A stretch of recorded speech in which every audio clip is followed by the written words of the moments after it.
바로가 백성을 보낸 후에 블레셋 사람의 땅의 길은 가까울지라도 하나님이 그들을 그 길로 인도하지 아니하셨으니 이는 하나님이 말씀하시기를 이 백성이 전쟁을 하게 되면 마음을 돌이켜 애굽으로 돌아갈까 하셨습니다.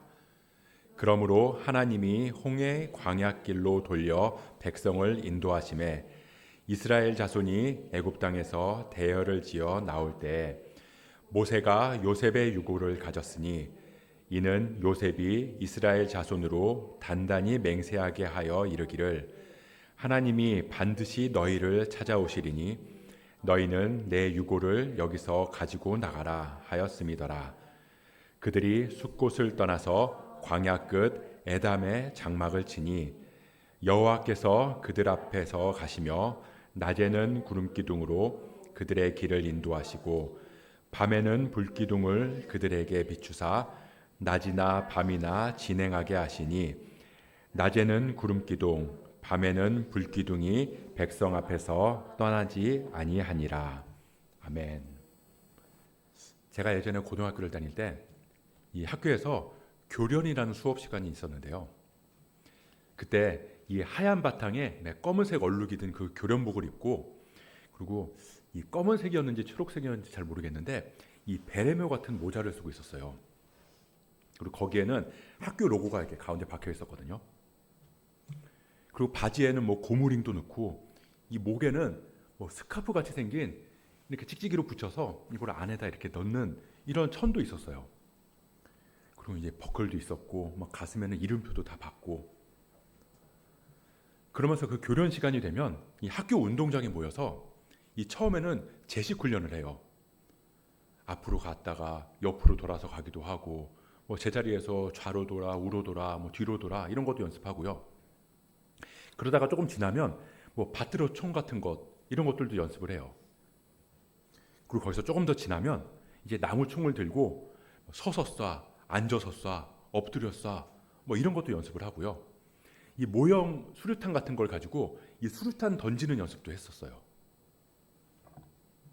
뭐 지금 생각해 보면 고등학생이 뭘 안다고 그런 것들을 가르쳤나 싶긴 한데 뭐 그때는 아무튼 다 그런 게 당연하다고 생각하면서 배웠던 것 같아요.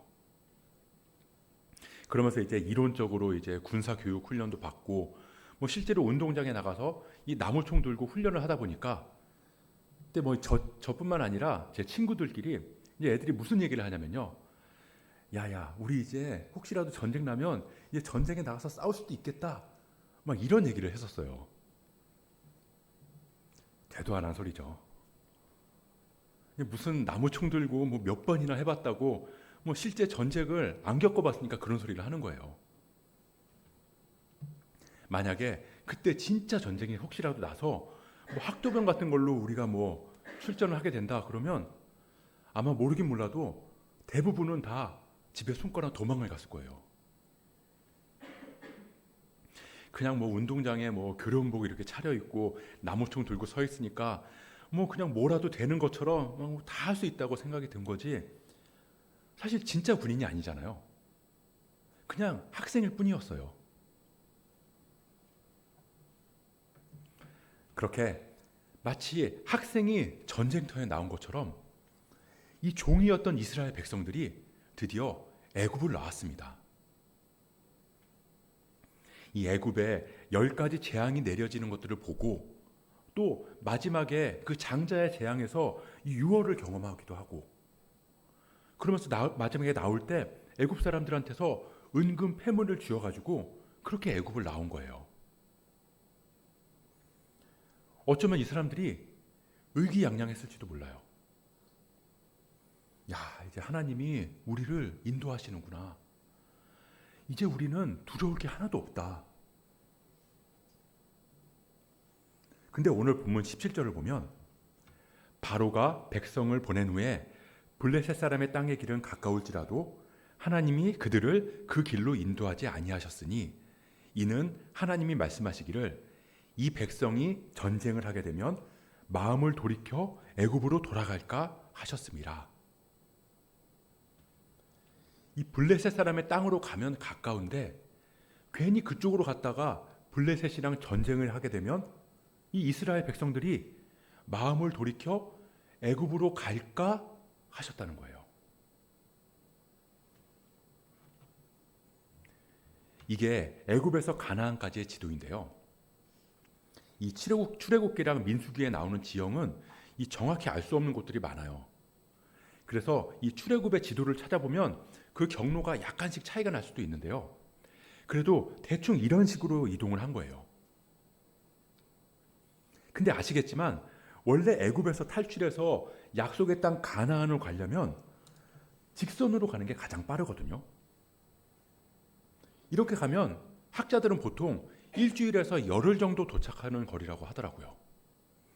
그러니까 일주일 정도 사람이 많으니까 한 열흘 정도만 걸으면 도착할 수 있다는 거죠.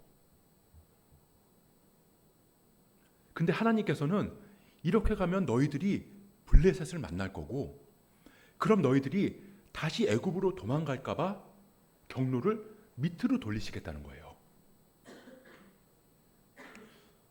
왜 이렇게 말씀하신 걸까요? 마음을 돌이켜 애굽으로 돌아갈까 하셨다. 아니, 하나님께서 이스라엘 백성들한테 자유를 주셨잖아요. 이 10가지 재앙으로 초강대국이었던 애굽에서 구원을 해주셨는데, 그런 이스라엘을 이 블레셋한테서는 지켜주실 능력이 없으신가? 근데 또 이상한 건 나중에 아말렉이랑은 전쟁을 하게 하시거든요. 그럼 이건 뭔가? 이 백성이 전쟁을 하게 되면 마음을 돌이켜 애굽으로 돌아갈까 하노라. 마음을 돌이킨다. 이건 하나님께서 이스라엘의 상태를 인정하고 허용해 주시겠다는 뜻이에요. 그 무슨 말이냐면 이 사람들이 지금 애굽을 탈출해서 지금 의기양양해요. 애굽에서 지금 당당하게 나왔잖아요. 지금 마음 같아서는 뭐 블레셋이고 뭐고 싸우면 이길 수 있을 것 같거든요.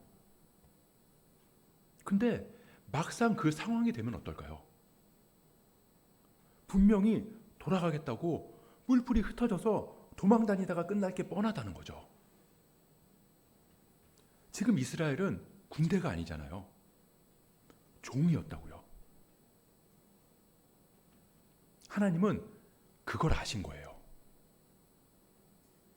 너희들이 이제 나를 믿고 의지해서 애굽을 나왔지만 아직 너희들은 충분히 흔들릴 수 있다.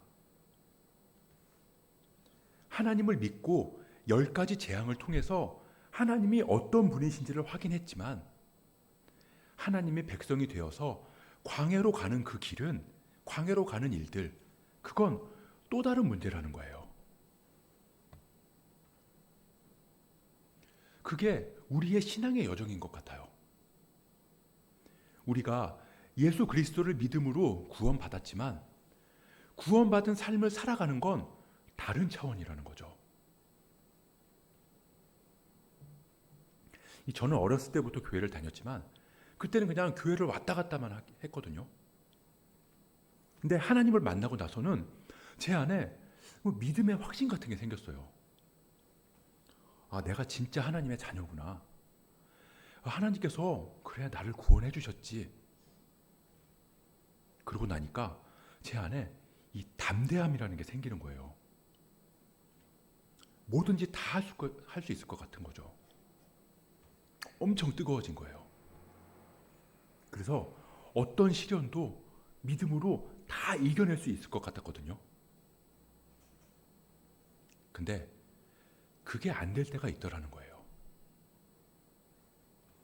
저는 믿음으로 다 이겨낼 수 있을 것 같았는데요. 막 어떨 때는 화가 치밀어 오를 때가 있다는 거예요. 좀 과격하게 말해서 믿음이고 뭐고 그냥 확 뒤집어 엎어버리고 싶다. 막 이런 마음이 들 때도 있더라는 겁니다. 분명히 구원받고 믿음의 확신이 있는데도 말이죠. 이 작은 유혹이나 고난은 이겨나가는데 갑자기 몰아닥치는 커다란 위기에는 흔들리는 거죠. 하나님은 우리가 아무리 믿음으로 구원받아도 이런 상황을 맞닥뜨릴 수 있고 흔들릴 수 있다는 걸 아신다는 거예요. 너희들이 블레셋의 길로 가면 마음을 돌이킬 수도 있다. 믿음이 있는데 어떻게 그럴 수 있지? 믿음이 있어도 그럴 수 있다는 거예요.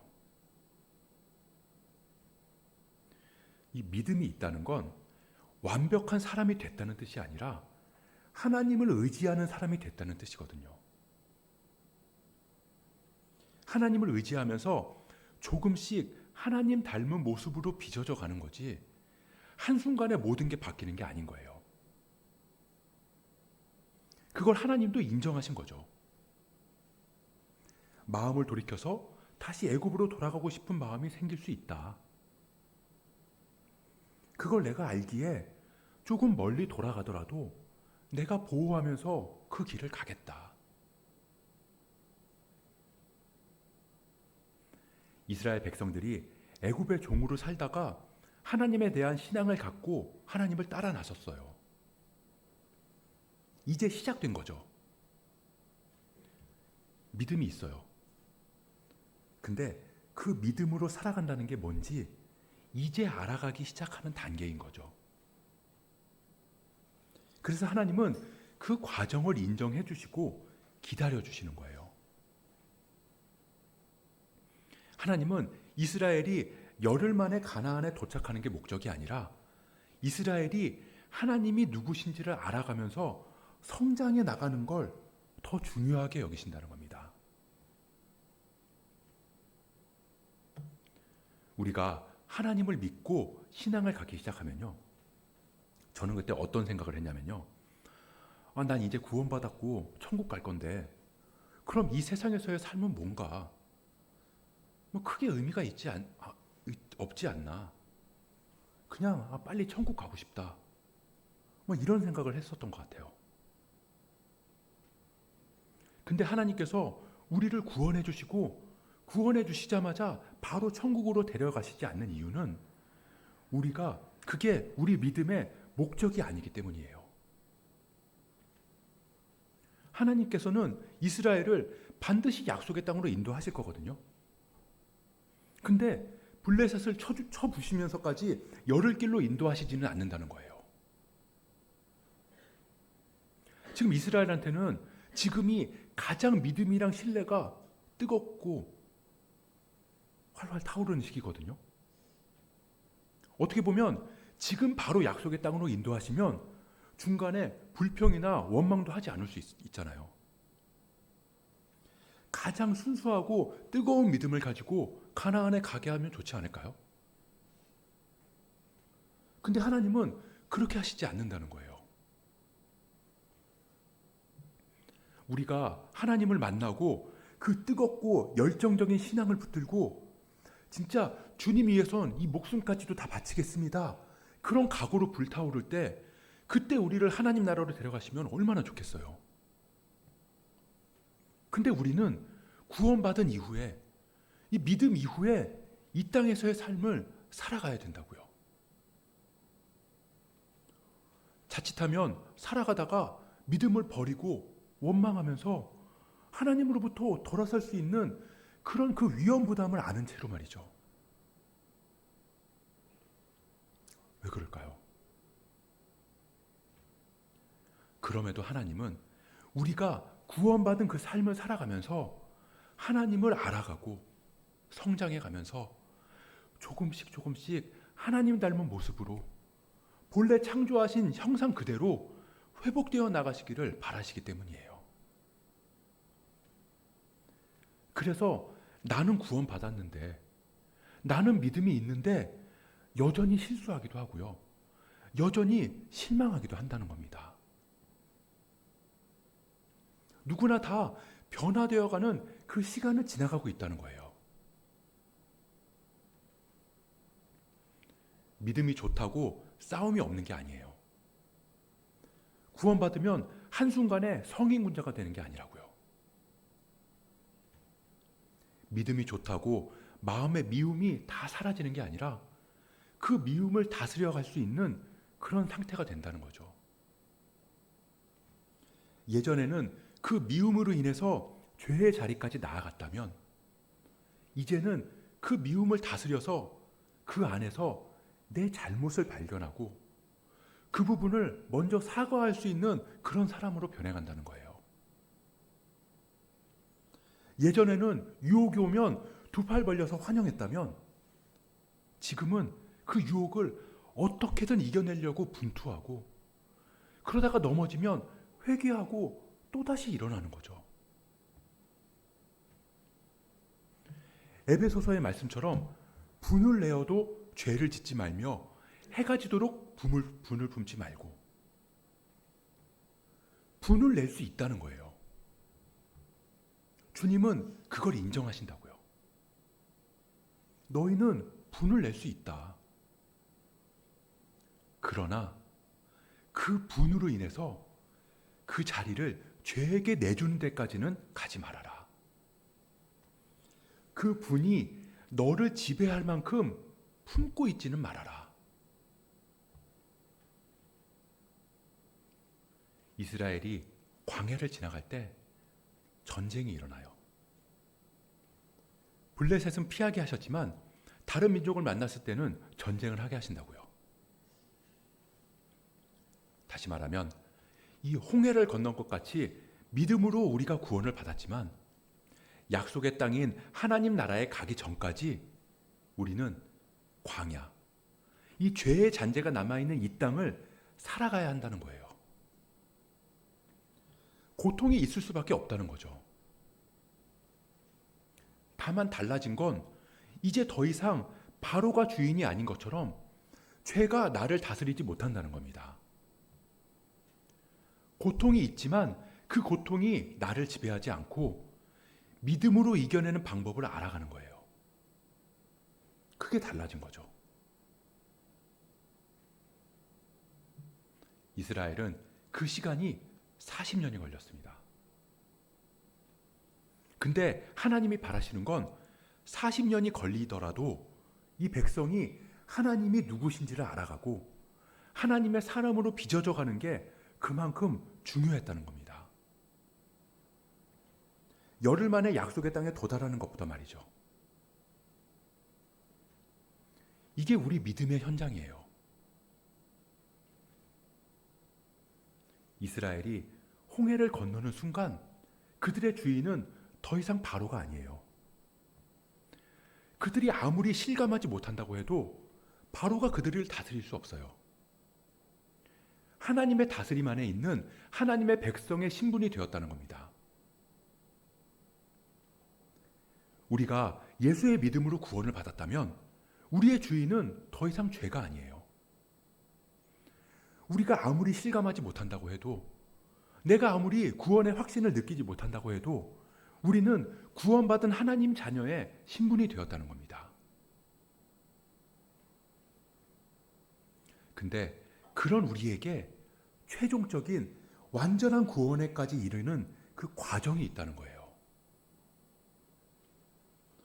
여전히 부족함이 있고 괴리감이 있고 고통이 있지만 하나님이 나의 아버지라는 그 믿음 위에서 성장해 나가는 과정이 있다는 거예요.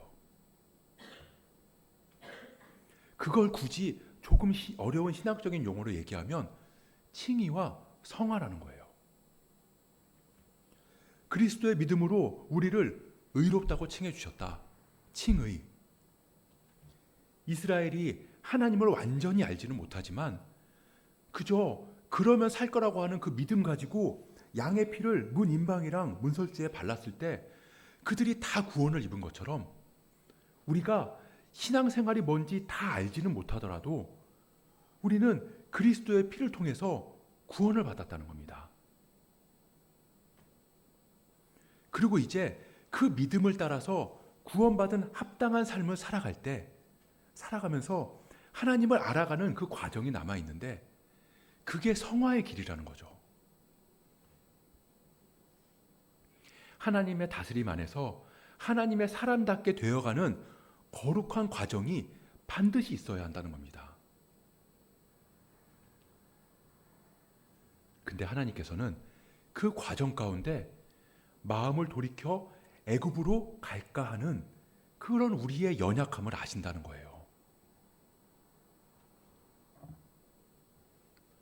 세상에는 별일 다 있어요. 별의별 사람이 다 있고요. 별의별 일들이 다 일어나요. 어쩜 저렇게 무례할까? 어쩜 저렇게 뻔뻔할까? 그런 사람들을 만나기도 하고요. 그런 일들을 경험하기도 해요. 기가 막혀서 말도 안 나오는 상황이 있기도 하고요. 억울해서 잠도 안 오는 때도 있을 거예요.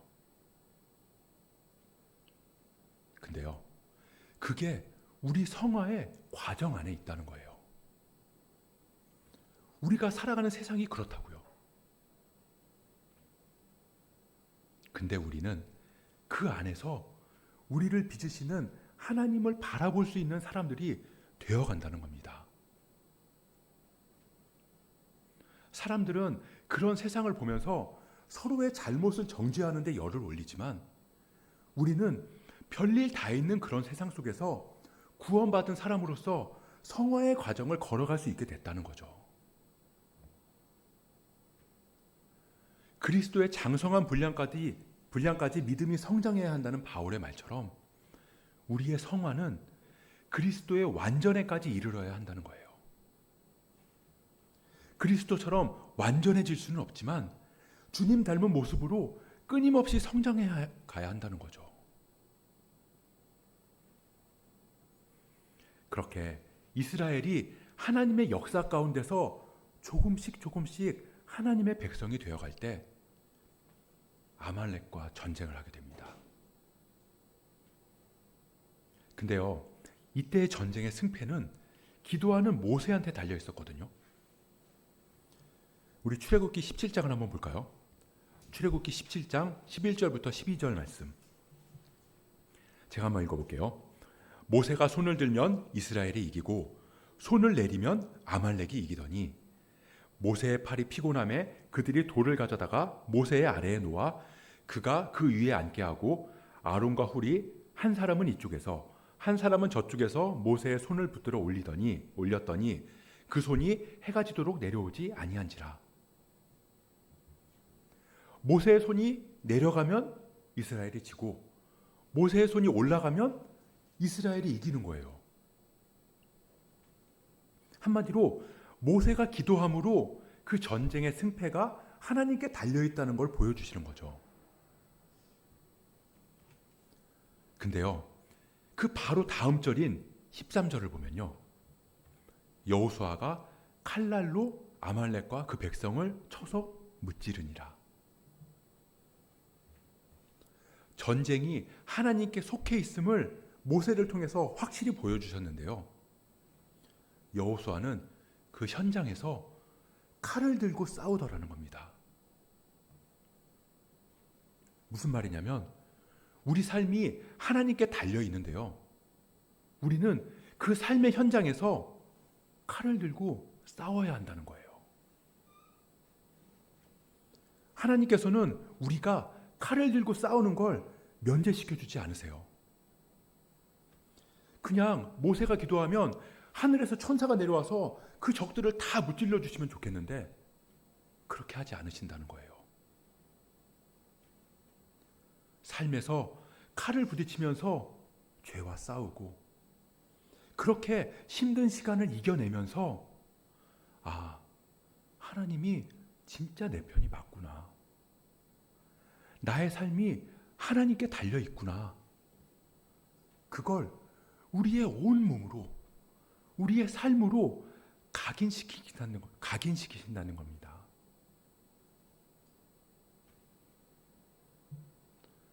별의별 사람이 다 있고 별의별 일들이 다 일어나는 세상에서 참 사는 게 버거워요. 그냥 믿음이고 뭐고 그냥 확 다 뒤집어 엎어버리고 싶을 때도 있어요. 근데 그런 마음이 드는 세상에서 하나님, 제 믿음을 흔들리게 하는 상황을 없애주세요가 아니라 우리의 믿음의 칼을 들고 그 상황을 싸워서 이겨나가야 하는 겁니다. 그 기쁨이 있어요. 믿음으로 살아가는 기쁨. 하나님은 우리를 그렇게 이끄신다는 거예요. 근데 참 감사한 건 하나님이 그런 우리가 가는 길에 우리를 혼자 가라고 내버려 두지 않으셨다는 겁니다. 우리 오늘 본문 21절 22절을 같이 한번 읽어볼까요?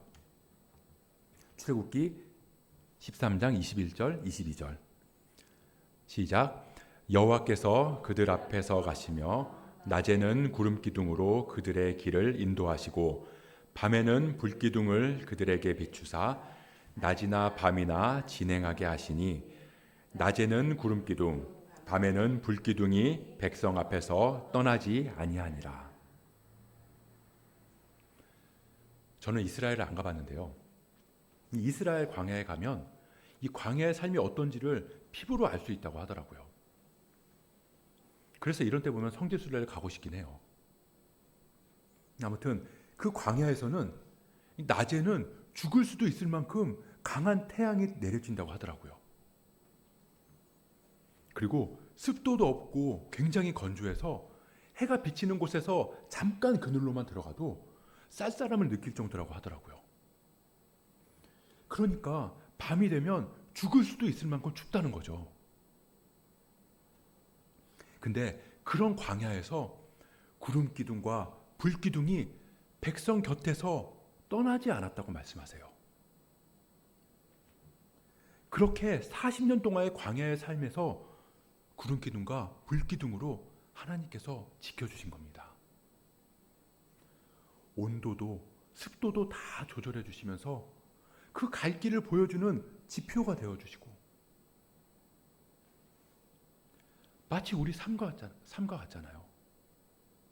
때로는 열불이 터져서 죽어버릴 것 같고, 가끔은 냉랭한 마음에 믿음이 차갑게 식어버린 것 같은 그런 광야 같은 삶을 살아갈 때 하나님께서 구름으로 쫙 덮어주시는 거죠. 우리를 조절해 주시는 거예요. 갈 길을 보여주시고요. 하나님은 그런 분이세요.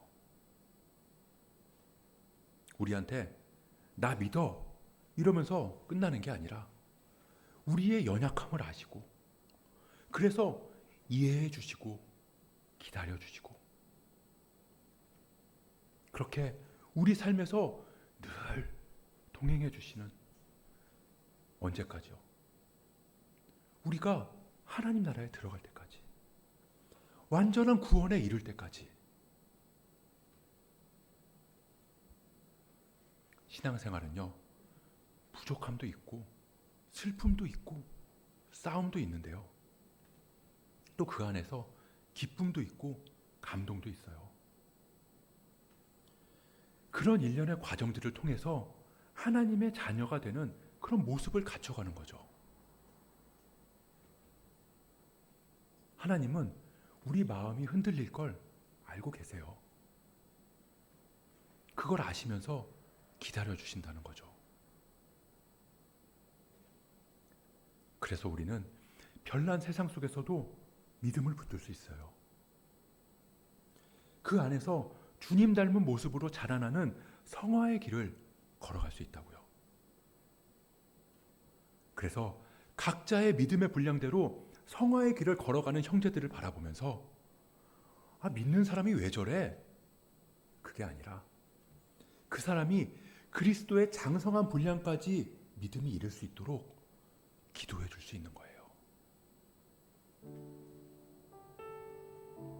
우리가 단순히 예수 믿고 구원받았으니까 다 됐다, 그게 아니라 함께 믿음의 길을 걸어가는 사람들로서 서로 손잡고 그 구원의 여정을 걸어갈 수 있기를 소원합니다. 구름 기둥과 불 기둥으로 우리와 함께 하시는 하나님을 바라보면서 담대하게 오르는 살아내는 저와 여러분 되시길 주님의 이름으로 간절히 축복합니다.